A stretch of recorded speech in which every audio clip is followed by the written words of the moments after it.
Assalamualaikum warahmatullahi wabarakatuh.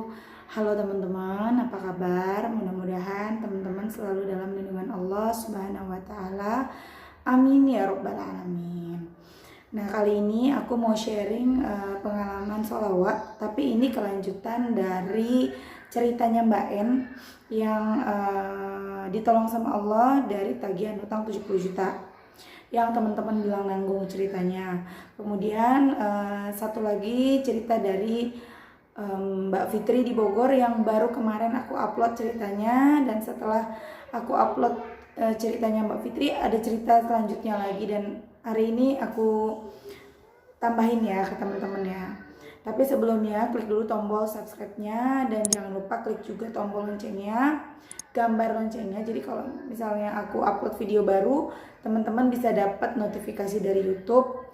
Kemudian di-share juga ya teman-teman sebanyak-banyaknya ke medsosnya teman-teman. Mudah-mudahan dengan men-share video ini bisa menjadi amal kebaikan buat kita semua. Amin ya rabbal alamin. Nah, langsung aja kita baca. Assalamualaikum Mbak, apa kabar? Aku mau curhat lagi ya. Waalaikumsalam, boleh. Hari ini saya nunggak 1 hari kan dari Jatuh Tempo di aplikasi online yang ini debt kolektornya sadis banget Mbak. Oh ya, ini ceritanya Mbak Fitri ya yang baru kemarin ya. Belum jatuh tempo aja sih udah diteror. Terus saya telat kan sehari, mereka langsung telepon ke saudara saya Mbak. Saya masih terus ngamalin sholawat, saya kencengin lagi sholawatnya, ditambahin lagi sholat hajat juga, pokoknya saya cuma ngandelin Allah aja. Udah niat gak mau minjol lagi Mbak, udah kapok. Terus saldo di ATM ku cuma 100.000 kan Mbak, sedangkan tagihan itu 1.840.000. Jadi kan aku mana cukup buat bayar, ya udahlah pasrah aja gitu. Tiba-tiba saudaraku yang ditelepon sama pinjol ini WA aku, emang utangnya berapa? Aku bilang 1,5. Terus harus balikin 1,840. Masya Allah ya, bunganya gede juga ya, karena pakai denda. Terus dia langsung aja minta nomor rekening aku, padahal aku nggak minjem ke dia Mbak. Subhanallah, bener-bener nyata ya Mbak, pertolongan Allah itu ada ya. Ada ya Allah. Aku bilang makasih banget ya udah nolongin aku. Terus dia bilang kalau nggak ada uang minjem aja ke saudara, jangan pinjol lagi ya. Terus dia bilang nanti aja gantinya pas aku mau nikah buat nambahin biaya nikah aku. Biaya nikah aku bilang iya. Alhamdulillah Mbak, sekarang hutangku dikit-dikit udah mulai lunas. Aku juga udah hapusin aplikasinya Mbak. Oh iya Mbak, sekarang kan aku lagi dapat halangan juga, jadi nggak puasa. Tapi kalau zikir dan sholawat aku tetap amalin ya Mbak. Dan aku jawab, Masya Allah, baru aja aku share testimoninya Mbak Fitri. Ya nggak apa-apa, meskipun haid tetap sholawat jangan ditinggal. Makasih banyak. Nah, itu cerita dari Mbak Fitri. Mbak Fitri itu kemarin hutang pinjolnya sebesar 30 juta ya. Teman-teman bisa lihat ceritanya di sini ya. Nanti setelah yang belum nonton bisa klik gambar yang itu ya, bisa cari persis di bawah dari video ini. Kemudian alhamdulillah, jadi pertolongan Allah tuh datang terus ya teman-teman. Memang nggak langsung dikabulin 30 juta, tapi sedikit demi sedikit hutangnya Mbak Fitri berkurang. Jadi kita kalau udah mengamalkan sholawat, udah berusaha mendekati Allah, jangan terlalu berharap.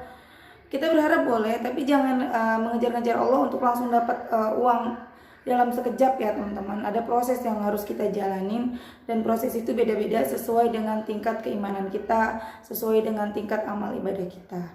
Lanjut ya teman-teman. Sekarang ceritanya Ibu Mbak En. Kalau Mbak En ini teman-teman bisa juga lihat di sini ya. Nanti setelah ini bisa nonton cerita awalnya gimana dari Mbak En. Lanjut, Assalamualaikum Mbak, malam ini aku harus bayar utang yang pernah aku ceritakan ke Mbak. Sampai jam segini saya belum ada uang untuk bayar utang saya. Sedangkan saya sudah membuat perjanjian sama orang tersebut, jika malam ini saya nggak bisa bayar, saya akan dibawa ke jalur hukum. Mohon doanya ya Mbak, semoga semua itu nggak terjadi, amin. Setiap hari saya bersolawat karena belum bisa sholat karena masih dalam keadaan haid. Meskipun saya bersolawat tidak tentu jumlah hitungannya. Kemudian aku jawab, Bismillah, aku bantu doa dari sini ya. Banyakin zikir, Mbak, banyakin zikir, la haula wala quwata illa billah ya. Tiada daya dan upaya tanpa pertolongan Allah. Itu juga bagus dibaca teman-teman, apalagi saat kita kepepet ya. Lanjut, ya terima kasih banyak ya Mbak. Nah kemudian besoknya itu tanggal 5 ya, karena kan Mbak Neneng ini dikasih waktu tanggal 5 untuk membayar utangnya, dikasih tenggang waktu tanggal 5. Nah pas udah tanggal 5 nggak ada tuh uangnya, tapi dia terus tambahin sholawatnya, ditambah la haula wala quwata illa billah. Kemudian Mbak N ini ngechat aku lagi di tanggal 6. Assalamualaikum Mbak, aku mohon bantuan doanya ya, semoga malam ini aku nggak dibawa ke jalur hukum karena sampai sekarang aku belum ada uang buat bayar hutang. Assalamualaikum Mbak, aku benar-benar bersyukur banget, Allah benar-benar maha penolong, suamiku bisa bayar utang walaupun baru jasanya aja. Terima kasih banyak ya Mbak atas pencerahannya, dan terima kasih juga Mbak atas bantuan doanya. Walaupun aku belum bisa bayar pokoknya, tapi aku dan suami benar-benar bersyukur banget karena aku gak jadi dibawa ke jalur hukum. Alhamdulillah ya Allah, terima kasih ya Allah. Kemudian aku bilang alhamdulillah, terusin lagi sholawatnya Mbak. Iya terima kasih ya. Nah itu teman-teman ya, jadi ceritanya Mbak Neneng dan Mbak Fitri mirip-mirip ya, masalahnya hutang, cuma bedanya kalau Mbak Fitri itu pinjol. Nah tadi seperti yang udah aku jelasin, untuk Mbak Fitri hutangnya itu dicicil sama Allah, pertama 5 juta, kemudian 5 juta lagi, kemudian 1.800.000. Masih ada utangnya, tapi alhamdulillah Mbak Fitri itu udah lega, udah tenang, hutangnya berkurang. Siapa coba yang mau ngasih kita uang cuma-cuma dalam waktu tempo secepat-cepatnya ya, 11.800.000 gitu. Siapa yang bisa memberikan kalau bukan Allah gitu kan.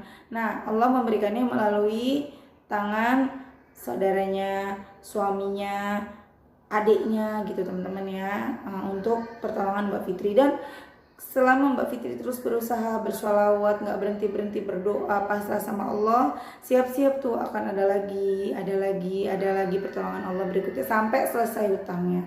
Intinya kita harus fokus sama ampunan Allah, jangan fokus sama hasil, jangan fokus sama tujuan kita. Karena kalau kita fokus sama hasil, takutnya kita nanti kecewa, kita ngejar-ngejar Allah, kita maksain Allah. Kemudian yang kedua, tadi ceritanya Mbak N. Jadi Mbak N itu hutangnya 70 juta, harus bayar pokoknya dan juga bayar apa tadi ijazahnya ya.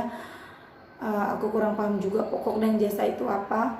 Jadi waktu itu Mbak N datang chat aku minta tolong banget karena udah dikejar-kejar, ditagih hutang, siang harus dibayar gitu kan.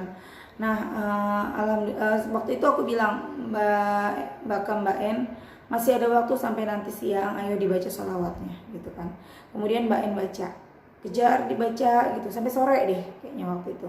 Dan alhamdulillah Allah kasih pertolongannya mundur, yang tadinya harusnya sampai jam 5 orang itu datang penagih, ini sampai jam 9 malam gitu.